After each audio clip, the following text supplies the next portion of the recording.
இணை வைப்பாளர்கள், ஜாஹிலியத்திலே இருக்கக்கூடியவர்கள் இணை வைப்பை கலைந்த நிலையிலே அவர்கள் பைஅத் செய்வதற்கு தயாராக வர வேண்டும். அவர்கள் வந்தால் தான் ஒரு அமீர் கையை நீட்டுவார். அப்பொழுதுதான் அவர் சரியான முறையில் இஸ்லாத்தை தழுவ முடியும். இது எதிலே சகோதரர்களே சாத்தியம்? இது எதிலே மக்களே சாத்தியம்? புரிந்து கொள்ள வேண்டும். பைஅத்திலே மட்டும்தான். இன்றைய சமூகத்திலே உள்ளவர்கள் யாரிடத்திலே போய் கலிமாவை சொன்னார்கள்? எங்கே போய் கலிமாவை சொன்னார்கள்?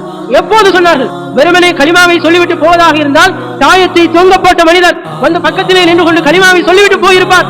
அல்லாஹ்வின் தூதர் ஸல்லல்லாஹு அலைஹி வஸல்லம் அவர்களுக்கு 9 பேருடைய பைஅத்தை ஏற்றுக்கொள்வதற்கும் ஒருவருடைய பைஅத்தை எடுக்காமல் இருப்பதற்கும் சுதந்திரம் எதன் மூலமாக கிடைத்தது என்றால் பைஅத்தின் மூலமாகத்தான் கிடைத்தது.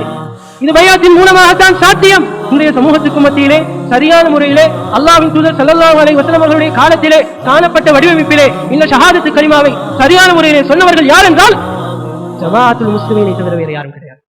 நாங்கள் தான் சரியான முறையிலே அல்லாஹ்வுடைய தூதர் ஸல்லல்லாஹு அலைஹி வஸல்லம் அவர்களுடைய வழிகாட்டலின் படி அந்த கலிமாவை சொல்லி இருக்கிறோம். அதன்படி இந்த முதலாவது இஸ்லாத்தினுடைய தூணை நாங்கள் தான் நிறுவி இருக்கிறோம். அல்லாஹ்வுடைய இந்த இஸ்லாமிய மார்க்கத்தை தூய வடிவில் எவ்வித கலப்படமும் இன்றி அது குர்ஆனையும் சுன்னாவையும் ஆதாரமாக கொண்டு மக்களுக்கு தெளிவுபடுத்த வேண்டும் என்ற ஒரு முயற்சிதான் இது. அடுத்ததாக ஒரு கேள்வி வரும்.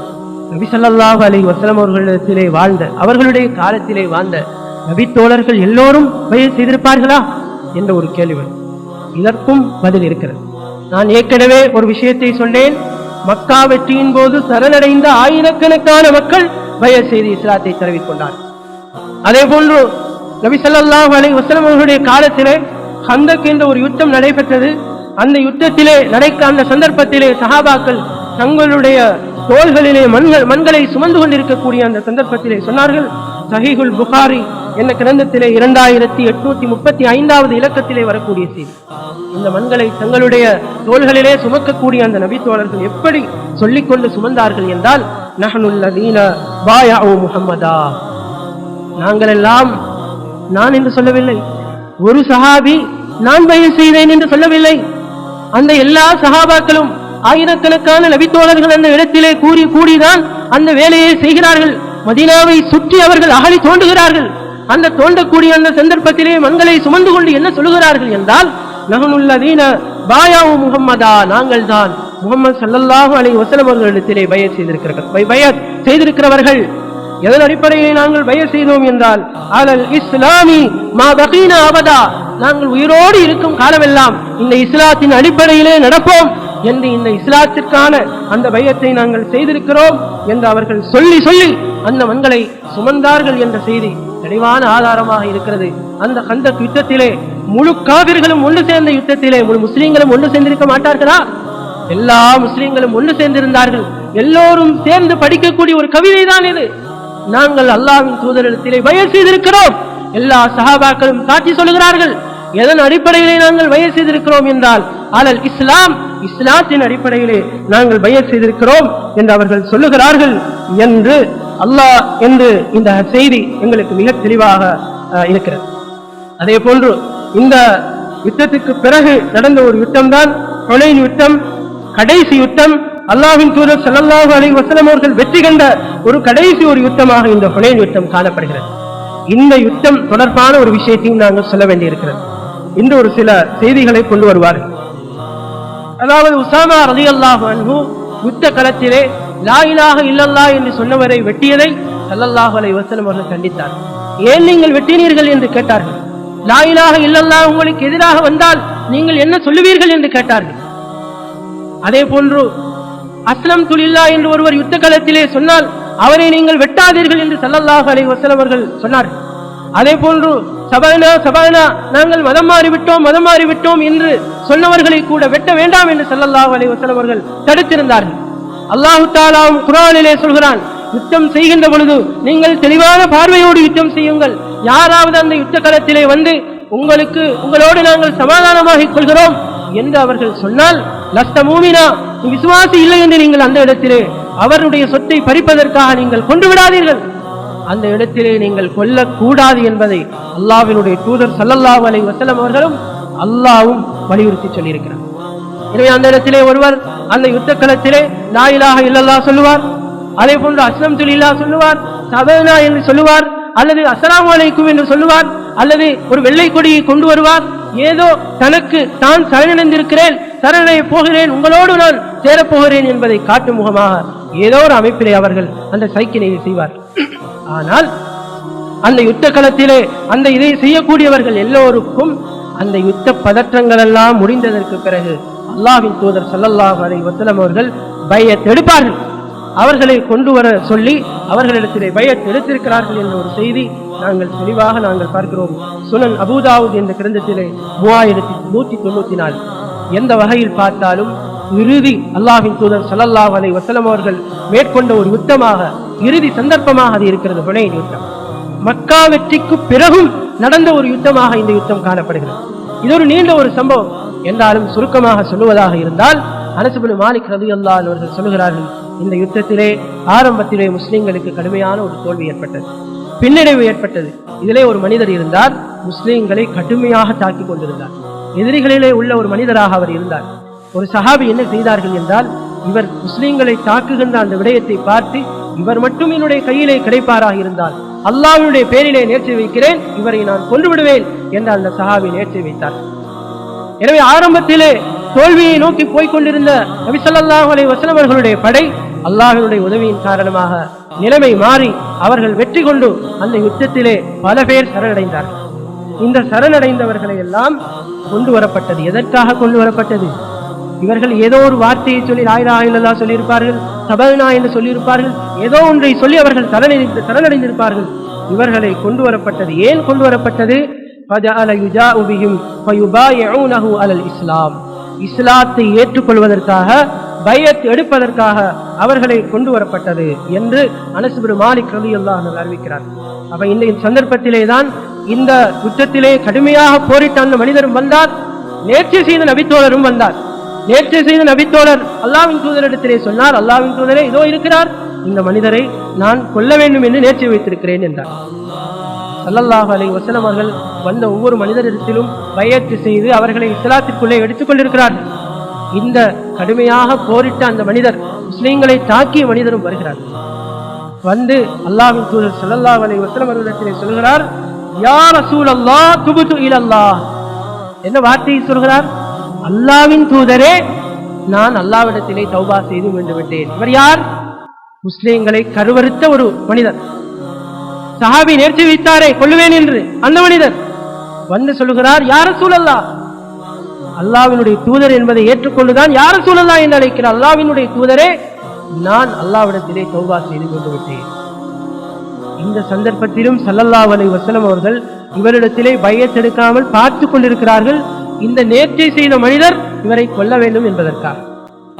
ஆனால் அந்த மனிதர் அங்கும் இங்கும் தெரிகிறார். நேர்ச்சை செய்த மனிதர் ஸல்லல்லாஹு அலைஹி வஸல்லம் அவர்கள் எதுவும் சொல்லுவதாக இல்லை. நபி ஸல்லல்லாஹு அலைஹி வஸல்லம் அவர்களும் பார்க்கிறார்கள், இந்த மனிதரும் கொல்லுவதாக இல்லை. எனவே இவரிடத்திலே பைஅத்தை எடுத்தார்.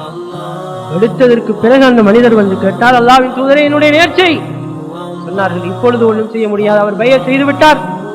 எனவே உன்னுடைய நேர்ச்சையை இப்பொழுது ஒன்றும் செய்ய முடியாது என்று ஸல்லல்லாஹு அலைஹி வஸல்லம் அவர்கள் சொன்னார்கள். இந்த ஹதீஸ் தெளிவான பல செய்திகளை எங்களுக்கு சொல்லுகிறது. யுத்த களத்திலே லா இலாஹா இல்லல்லாஹ் என்றோ, தபல்னா என்றோ, அஸ்லம்து லில்லாஹ் என்றோ, அல்லது ஏதோ ஒரு வார்த்தையை சொல்லியோ ஒருவர் சரணடைவார்களே, ஆனால் அவசர கட்டத்திலே அவர்களிடத்திலே பைஅத் செய்து கொண்டிருக்க முடியாது. அவர்கள் வெளிப்படையிலே தாங்கள் சரணடைகிற விடயத்தை ஏற்று ஒரு முஸ்லிம் அவரை கொல்லவே கூடாது, இடமளிக்க வேண்டும், மதிப்பு கொடுக்க வேண்டும். அதற்கு பிறகு யுத்த பதற்றங்கள் முடிந்ததற்கு பிறகு அவர்களை பைஅத் செய்வதற்காக கொண்டு வரப்படும். அவர்கள் அந்த இடத்திலே துபுத்து இலல்லாஹ் என்று சொல்லலாம், யா ரசூலல்லாஹ் என்று சொல்லலாம், எந்த வார்த்தையும் சொல்லலாம். ஆனால் அதெல்லாம் ஏற்றுக்கொள்ளப்படவில்லை. அவர் பைஅத் செய்ததற்கு பிறகுதான் அவருடைய சரியான இஸ்லாத்தை அல்லாஹ்வின் தூதர் ஸல்லல்லாஹு அலைஹி வஸல்லம் அவர்கள் அங்கீகரித்துக் கொள்கிறார்கள். எவ்வளவு ஒரு தெளிவான ஒரு ஆதாரம் என்பதை சகோதரர்களே, மக்களே, நீங்கள் சிந்தித்துக் கொள்ளுங்கள். அதே போன்று இந்த பைஅத்தை பொறுத்தவரையிலே இது ஒரு முஷ்ரிக்கிடத்திலே எடுக்க முடியாது. ஒரு ஜாஹிலிய கொள்கையிலே ஒருவர் விடாப்பிடியாக இருக்கிறார், இணை வைத்துக் கொண்டிருக்கிறார், இணை வைப்பதோடு ஒருவர் வருகிறார் என்றால் அவரிடத்திலே இந்த பைஅத்தை எடுக்க முடியாது. அவரை இஸ்லாத்திலே எடுப்பதிலே பிரயோஜனம் கிடையாது. இந்த ஒரு செய்தியும் நாங்கள் பார்க்க வேண்டியிருக்கிறது. முஸ்னத் அஹ்மத் என்ற கிரந்தத்திலே 11422வது இலக்கத்திலே வரக்கூடிய செய்தியிலே உக்பா பின் ஆமிர் அல் ஜுஹனி ரலியல்லாஹு அன்ஹு அவர்கள் அறிவிக்கிறார்கள், நபி ஸல்லல்லாஹு அலைஹி வஸல்லம் அவர்களிடத்திலே ஒரு 10 பேர் கொண்ட ஒரு கூட்டம் வந்தார். ஃபபாயா திஸாதன் வஅம்ஸகான் வாஹிதின், 9 பேரிடத்திலே இஸ்லாத்திற்குரிய பையத்தை கையை நீட்டி அல்லாஹ் தூதர் ஸல்லல்லாஹு அலைஹி வஸல்லம் அவர்கள் எடுக்கிறார். ஆனால் ஒரே ஒரு மனிதரிடத்திலே அவர்கள் எடுக்கவில்லை. இருப்பவர்களுக்கு ஆச்சரியம். ஃபகாலு யா ரசூலல்லாஹ், கேட்டார்கள் அல்லாஹ்வின் தூதரே, பாயாத்த திஸாத்தன் வ தரக்த ஹாதா, 9 பேரிடத்தில் 10 பேர் வந்த நிலையில் 9 பேரிடத்திலே நீங்கள் கையை நீட்டி பையத் எடுத்தீர்கள், இவரை விட்டுவிட்டீர்களே என்று சொன்ன சந்தர்ப்பத்திலே ஸல்லல்லாஹு அலைஹி வஸல்லம் அவர்கள் சொன்னார்கள், இன்ன அலைஹி தமீமா, நிச்சயமாக இவரிடத்திலே ஒரு தாயத்து தொங்கிக் கொண்டிருக்கிறது என்று ஸல்லல்லாஹு அலைஹி வஸல்லம் அவர்கள் சொன்னார்கள். ஃபஅத்ஹல யதஹு ஃபகதாஹா, அதனை அவர் தன்னுடைய அந்த தாயத்தை அவர் கையிலே எடுத்து அதனை அப்படியே அவர் துண்டித்து விட்டார். அதற்கு பிறகுதான் ஃபபாயாஹு, அவரிடத்திலே ஸல்லல்லாஹு அலைஹி வஸல்லம் அவர்கள் பையத் எடுத்தார்கள். அதற்கு பிறகு சொன்னார்கள், ஏன் நான் பையத் எடுக்கவில்லை, ஏன் நான் பையத் எடுக்கவில்லை என்றால், வமன் அல்லக தமீமத்தன் ஃபகத் அஷ்ரக், யார் இந்த தாயத்தை தொங்க விடுகிறாரோ அவர் இணை வைத்து விட்டார் என்று அல்லாஹ்வின் தூதர் ஸல்லல்லாஹு அலைஹி வஸல்லம் அவர்கள் சொன்னார். இது எப்பொழுது சாத்தியப்படும்? பையத் ஒரு அமீர் எடுக்கிறார், கையை நீட்டி நீட்டி எடுக்கிறார், வரக்கூடியவர்கள் வந்து பையத் எடுக்கிறார்கள், ஒருவரிடத்திலே ஷிர்க் காணப்படுகிறது, எனவே உங்களுக்கு என்னுடைய கையை நான் நீட்ட மாட்டேன் என்பது எங்கு சாத்தியப்படும்? பையத்திலே மட்டும்தான் சாத்தியப்படும். வெறுமனே கலிமாவை சொல்லிவிட்டு போவதாக இருந்தால் தாயத்தை தொங்க போட்ட மனிதர் வந்து பக்கத்திலே நின்று கொண்டு கலிமாவை சொல்லிவிட்டு போயிருப்பார். அங்கு நிராகரிப்பதற்கு, ஏற்றுக்கொள்ளாமல் இருப்பதற்கு வாய்ப்பே கிடையாது. அல்லாஹ்வின் தூதர் ஸல்லல்லாஹு அலைஹி வஸல்லம் அவர்களுக்கு 9 பேருடைய பையத்தை ஏற்றுக்கொள்வதற்கும் ஒருவருடைய பையத்தை எடுக்காமல் இருப்பதற்கும் சுதந்திரம் எதன் மூலமாக கிடைத்தது என்றால் பையத்தின் மூலமாகத்தான் கிடைத்தது. இது பையத்தின் மூலமாகத்தான் சாத்தியம்.